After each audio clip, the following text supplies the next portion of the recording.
When the growing season in Maryland is over, the grocery store produce aisle can look a lot like the international aisle. Melons from Mexico, peaches and plums from China, and tomatoes from Caroline County? Having a good tasting tomato in the wintertime is, I'd say, a pretty treasured thing around here. To keep Maryland shoppers rolling in Romas and over 20 other varieties of fresh tomatoes when the fields are bare, Hummingbird Farms maintains an unusual crop season from October through July.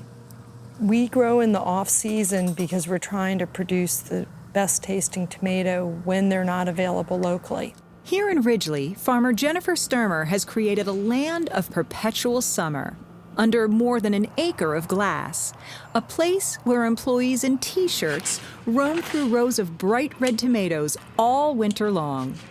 But T-shirt weather, while a perk, isn't why Jennifer fell in love with greenhouse growing over 30 years ago. What I found was it was like running this huge experiment that really counted, and I was totally drawn in and fascinated by it. The key to growing sun-loving tomatoes during a cold Maryland winter? Hydroponics, or soilless culture. There's no soil at all? There is no soil. We grow in what's called rock wool. Oh, it almost looks like fiberglass insulation. Yep, it's volcanic rock that's heated up to 1600 degrees centigrade and then spun out like cotton candy. The tomatoes are fed nutrients that they would otherwise get from the soil in a special nutrient solution. It drips into the rock wool at controlled intervals, and that's not all that Jennifer controls. We can control the temperature, we can control the humidity. We try to provide a perfect environment for photosynthesis because the plants are like little factories. But, you know, there's still factors that keep it interesting that we have to work with. Factors like crop-killing bugs. Bugs are a challenge for any farmer, but monocultures like Jennifer's tomato-only operation are a pest's paradise. Jennifer's solution? More bugs. So, Jen, I see lots of things flying around. I see bees, I don't know what else. Is that a good thing or a bad thing? It's a good thing. The bees do our pollination, and then we also have wasp eggs.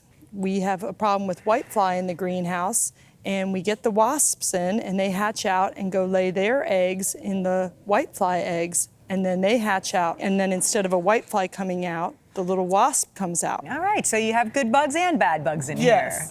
This practice of good bugs balancing out bad bugs is called integrated pest management. It's a way of minimizing pest damage without using pesticides. You catch it right in the beginning, you introduce your predator insects, and you never get rid of the pest, but you keep a balance so that it doesn't hurt the fruit production. Speaking of fruit production, The tomato is ready to be picked when it is red. Makes sense. This is red. This is close to red, but it will pack and it will turn red. Really? So it'll continue to ripen even after it's picked? there are 17,000 tomato plants in Jennifer's 2 greenhouses. And that means a lot of tomatoes. Hummingbird Farms grows anywhere between 6 and 11 tons of tomatoes per week. Everything from heirloom to beefsteak to cherry.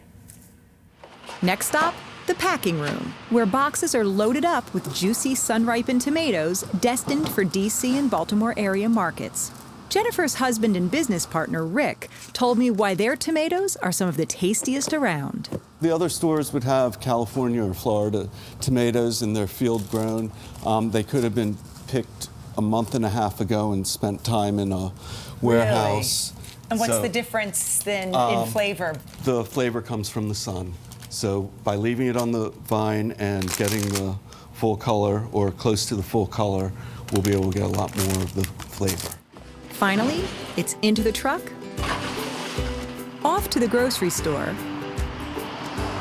and onto your kitchen table. A little taste of summer for those cold winter nights.